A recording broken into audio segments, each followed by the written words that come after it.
مسؤوليinta komishanka xakamaynta xanuunka HIV/AIDS-ka Soomaaliland ee gobolka Awdal ayaa maanta dugsiga sare ee Aadan Isaaq ee magaalada Boorama ka bilaabay barnaamijka baraarug oo ah barnaamij dhalinyarada dugsiyada lagaga wacyigeliyo xanuunka dilaaga ah ee HIV/AIDS-ka.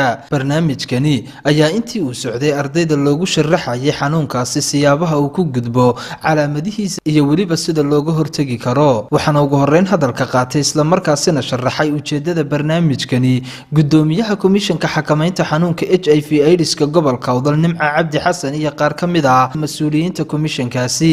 ujeedada loo asaasay salnag waxay ahayd in aqoon buuxda iyo faham buuxa laga qaato HIV-ga iyo sidii xanuunka infection-kan hoos loogu dhigi lahaa dadka aanu xanuunku taabanna looga wacyigelin lahaa labadoodana sidii la iskugu xidhi lahaa iyo sidii istigmaha loo joojin lahaa dadka xanuunku ku dhacay takoorka looga ilaalin lahaa inta aan qabin sidii ay badbaadadooda u ilaashan lahaayeen.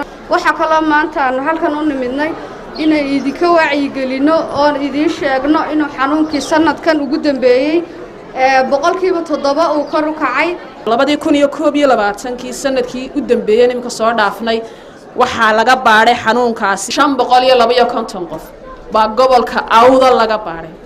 at that time waxa laga helay 12 qof waa gobolka Awdal only gobolada kale kuma jiraan. percentage-ka noqonaysaana waa 2% marka gobolka Awdal loo eego gobolada kale xoog buu xanuunkaasi markaas u faafayaa dhalinyarta baana riskigiisu xoog ugu badan yahay. marka aad bay noogu qurux badan tahay inaan ka foojignaano marka wax la inii sheegay idinkuna wax la iniga rajaynayaa maadaama aad wixii soo kacay tihiin inaad muxuu ahaa waxa la inii sheegay qaadataan muxuu ahaa dariiqa wanaagsan ee la inii tilmaamay martaan dadka xanuunka qabana la soo dhaweeyo oo aan la takoorin. hadduu qofka AIDS-ka qaba ku salaamo ma aha inaad AIDS qaadayso ma qaadaysid. haddaad salaanto qaadi maysid, hadduu ku dhunkado xataa qaadi maysid, haddaad aduu dhunkato qaadi maysid. intaa kadib waxaa hadalka qaatay isla markaana wacyigelintani uga mahadnaqay komishanka xakamaynta HIV/AIDS-ka maamulaha dugsiga sare ee Aadan Isaaq iyo sidoo kale gudoomiyaha gudida waalidiinta dugsigaasi. komishanka qaranka insha Allah ka hortagga AIDS-ka waxa insha Allah inoogu socdaana waxa weeyaan xanuunkaas oo xaqiiqatan in badan soo jiray dhalinyar badanna dunida kulay xasuuqay taana waxa laan war arday de waxa laga hortagayaa waxa weeyaan kaliya anagoo qaadan dhaqankeennii wanaagsanaa Soomaaliyeed iyo diinteena suuban inta aynu ku dhaganaano wax badan insha Allah markaas waynu ka fogaan doonaa hadii la yiraahdo. baraarujinta ama la iska baraarujinayo ka hortagga AIDS-ka aad baan u soo dhaweynayaa.